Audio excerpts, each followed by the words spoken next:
The Whitmore family's quarterly brunches weren't really about catching up. They were about comparing assets. This morning, in a marble-clad penthouse in downtown Miami, promised more of the same. I took my seat by the balcony, quietly sipping orange juice while my relatives tried to outshine one another. Just picked up a beachfront condo in St. Bart's, Bryce boasted, sliding his sunglasses up into his styled hair. Neighbors, with 2 pro athletes. Cute, Simone chirped, tapping at her diamond bracelet. We just bought a chateau outside Bordeaux. Comes with a vineyard and a helipad. I let the chatter roll past me. If only they knew. Jasmine, Aunt Lorraine said, her tone honeyed but sharp. You've been quiet. Bryce leaned closer, smirking. Still living in that little apartment, huh? And in Orlando, no less, Simone added, clearly delighted. Isn't that near the theme parks? I smiled into my glass. That little apartment complex was actually my first major redevelopment project. It now operated under Solera Equity Group, my firm. They thought I was just a tenant. In truth, I was the founder and CEO. I like the location, I said simply. You're 33, Aunt Lorraine said, patting my hand like a child. Time to think about building something real. Real? Try a $1,500 million 0-cent portfolio that included luxury towers, retail centers, and yes, Whitmore Plaza, the very building where this brunch was held. I'd acquired it 3 months ago, quietly, through a blind trust no one in this room could connect to me. I'm doing just fine, I replied, setting my glass down and folding my napkin. And for the first time all morning, they had nothing left to say. Rice smirked. You can't even qualify for a mortgage. I leaned back in my chair and let the comment hang. Because in about 2 weeks, the commercial lease renewal for Whitmore Plaza would land on their desks. And guess whose name would be on the letterhead? Dad finally looked up from his mimosa. Now, Bryce, not everyone's gifted with your flair for timing. Jasmine made her choices, Aunt Lorraine sighed, shaking her head like I'd abandoned some golden destiny. Maybe as an influencer, or the trophy wife of a crypto founder. They assumed I spent my days cold calling renters or begging landlords to list their properties. To them, I was still the family's quiet question mark. What they didn't know was that Jasmine Cole, black sheep of the Whitmores, was also Solera Equity Group, the low-profile powerhouse quietly reshaping the Florida real estate landscape for nearly a decade. Speaking of real estate, Simone said with a knowing gleam, did you hear about the takeover on Palmetto Drive? Some firm bought the whole retail row. They're gutting it, she added with mock concern. Your little place is right next door, isn't it? I kept my expression perfectly neutral. I was the buyer, and I wasn't gutting anything. Palmetto Row was a heritage district, hand-painted tilework, mom-and-pop storefronts, legacy tenants who'd weathered 3 recessions. We were preserving it. Upgrading, not erasing. Really? I said mildly. That's news to me. Please, Bryce scoffed. You'd need a trust fund just to get in the room. If you get pushed out, Aunt Lorraine offered, too sweetly, you can always come stay with us.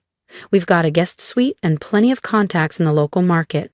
I'm fine where I am, I said, and so is my landlord. Simone chuckled. You can't play small forever. Coal used to mean something in this city. It still did, just not in the way they thought. Among developers, Solera was known for ethical investments and neighborhood revitalization, the opposite of their luxury towers that displaced entire blocks. Dad set his glass down. Actually, he said, this brunch is partly business. The board's concerned about the new owner of Whitmore Plaza. I smiled. Are they now? I tilted my head. Oh? Solera Equity acquired a controlling stake 6 months ago, Dad said, his voice low. No one knows who's behind it. Could be international money. Rice nodded thoughtfully. Has to be. These global firms love iconic properties. If only they knew. The so-called foreign mystery investor was sitting right here, wearing a second-hand linen blouse and ballet flats from a clearance rack. And now, Dad went on, they're asking difficult questions, especially about the building's financials. Ah yes, Difficult questions, like why Bryce charged his jet ski lease to the operations budget, or how Simone's 5-figure spa retreats somehow qualified as strategic planning sessions. I'm sure it's just standard protocol, Aunt Lorraine said quickly, fingers fiddling with her pearl bracelet. The Cole name still carries weight. That's the problem, Dad said. This Solera person doesn't care about names. They've initiated a full-scale audit. The mood shifted, like the air had thickened. Their laughter dulled. I saw it, panic blooming beneath the polished surface. An audit would do more than rattle a few skeletons. It would bulldoze the entire house of cards. Maybe Jasmine could help, Simone piped up sweetly. She's in real estate, right? Maybe she knows someone at the management office. And suddenly, just like that, the family pariah became a possible asset. I mostly handle boutique properties, I replied, my tone easy. Nothing the scale of Whitmore Plaza. For God's sake, Bryce snapped. You can't lift a finger for your own family. Aunt Lorraine shot him a look, but no one else jumped in. Dad returned to scrolling on his phone, detached once more. They had no idea how involved I already was. Just not in the way they wanted. Tomorrow morning, Solera Equity would issue a formal statement. Effective immediately, Whitmore Plaza was under complete operational overhaul. No more backdoor budgets. No more sweetheart deals with relatives. No more treating a corporate asset like the family's personal slush fund. I glanced around the penthouse, art curated with building reserve funds. Velvet sectionals billed 3 times above cost. Fixtures installed by Simone's fiancé's firm with laughably padded invoices. Anyway, I said, standing and smoothing my linen blouse, some of us have early starts. Simone snorted. Off to tour more fixer-uppers in Little Havana? I slid my worn leather tote over my shoulder. Inside it, board presentations, legal filings, and asset strategy documents worth more than anything in this overpriced penthouse. Oh, Jasmine, Aunt Lorraine called out in her saccharine voice. Next time, try dressing a little more polished. You're still a Cole after all. Appearances matter. I smiled, walking toward the elevator. Don't worry, I said. Tomorrow, I'll look exactly how the Coles expect. They just didn't know I already ran the empire they thought they owned. If you've been silently rooting for Jasmine from the start, don't miss what happens next. Subscribe to the channel so you're the first to see how this family reacts when the woman they mocked walks into the boardroom with full control. The next morning, I stood in my actual office, a sunlit penthouse suite high above downtown Miami, ready for the moment I'd orchestrated for over 12 months. Layla, my executive assistant, entered with practiced precision, placing a cappuccino beside my keyboard. The Whitmore Plaza board's assembled. Your family showed up early. Looks like they're lobbying the independents. I grinned, imagining Bryce trying charm over desperation. Audit packets. All delivered. The forensic review revealed more than we expected. She hesitated. You sure you want to go through with this? There's no undoing it. They need to understand, I said quietly, turning to the window. Legacy doesn't excuse corruption.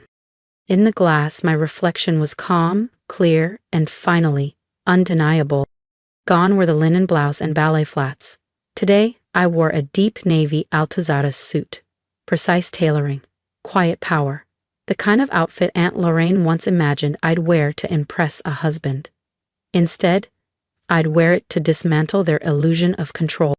The ownership announcement goes live in 20 minutes, Layla said, handing me a sleek tablet. Once it hits, there's no more mystery. Perfect, I replied, picking up my briefcase. Let's begin. The boardroom at Whitmore Plaza fell silent as I entered. My family was huddled near the far end. Underprepared, overdressed, and visibly anxious. Excuse me, this is a closed session, Bryce snapped. Who the hell are you? I calmly set my briefcase at the head of the table. Jasmine Cole, I said, founder and sole owner of Solera Equity. The firm that now owns this property, and several others, your family mishandled. Iran's face drained of color. Simone opened her mouth, but no words came. My father sat frozen, his hand tightening around a Mont Blanc pen. "Jasmine," he whispered. I gave a polite nod. "Good morning." I opened my case and began distributing thick audit folders. "Shall we take a look at your accounting?" "This is absurd," Bryce sputtered. "You're just—" "What?" I asked. "The underachiever? The one in discount shoes?" Simone blinked rapidly. "But you show rentals." "I work," I said. "And I built something real, quietly, ethically." The independent board members leaned in, watching the dynasty unravel. "These folders," I continued, "document every diverted fund, every bloated invoice, every business dinner charged to maintenance accounts." I slid one last file across the table. "Bryce, would you like to explain the $2,300,000 0 cents in renovation costs that funded your St. Bart's condo?" His face flushed so violently I thought he might faint. "Or, Simone," I continued, flipping the next tab in the binder, "perhaps you'd like to explain your fiancé's invoices flashing triple the market rate for standard HVAC repairs." "You'd drag your own family through this?" Aunt Lorraine gasped, clutching her pearls. "No," I said calmly. "You dragged yourselves. I'm just making sure someone holds up the mirror." Dad finally spoke, his voice low and urgent. "Jasmine, sweetheart, we can explain." "Don't," I said, holding up a hand. "I watched this family treat Grandfather Whitmore's legacy like a personal trust fund. While you dismissed my modest life, I was building something enduring, on principle, not pretense." "But why?" Simone whispered, dazed. "Why hide it?" "I didn't hide anything," I said. "I lived simply. I invested intentionally. You assumed wealth had to flaunt itself." "The Palmetto Drive units," Bryce stammered. "You actually live there?" "I own them," I said, "and much of the surrounding block. And no, I'm not demolishing it, because some of us believe success should serve people, not bulldoze them." Suddenly, a ripple of buzzing filled the boardroom. Phones vibrated. One of the independent directors looked up, eyes wide. Solera Equity confirms CEO's identity. Jasmine Cole, long dismissed member of the Whitmore family, revealed as owner of $2 billion, 0 cents real estate portfolio. Lorraine fumbled with her screen. "Named among top ethical developers," she read aloud. "Affordable housing, heritage restoration." "This will destroy us," Simone murmured, color draining from her face. "No," I said. "This will protect you from yourselves." Effective immediately, Whitmore Plaza will operate with full transparency. No more backdoor contracts, no more budget gymnastics. "And if we don't agree?" Bryce tried to sound confident, but his hands shook. I leaned in slightly. "Then I'll deliver these findings to the IRS. And they're far less polite than I am." The room fell still. "What do you want?" Dad finally asked, his voice subdued. "I want you to remember what the Cole name stood for. Before all this," I said, locking eyes with each of them. "Grandfather Whitmore didn't build empires. He built communities." I gathered the audit folders with deliberate calm. "You have a choice. Work with me to rebuild that legacy," I said, voice steady, "or find another place to live. I hear there are charming efficiencies in Little Haiti." I turned toward the door. "Jasmine, wait." Dad's voice halted me. "Feel I was wrong about you." I paused, then nodded. "Yes, you were." The days that followed felt like something out of a prestige drama. Headlines flooded every feed. Miami heiress exposes family empire in stunning corporate coup. Aunt Lorraine stepped down from every civic committee she chaired. Her public image couldn't weather the fallout. Simone's fiancé's contracting business shuttered within a month of the audit findings. But not all of it was sour. Bryce, facing accountability for the first time in his life, enrolled in a certificate program in urban development at Florida International University.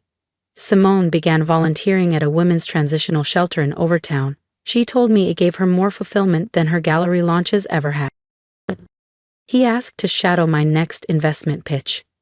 Not as the patriarch reclaiming his throne, but as a learner, For the first time, he truly wanted to understand what I had built.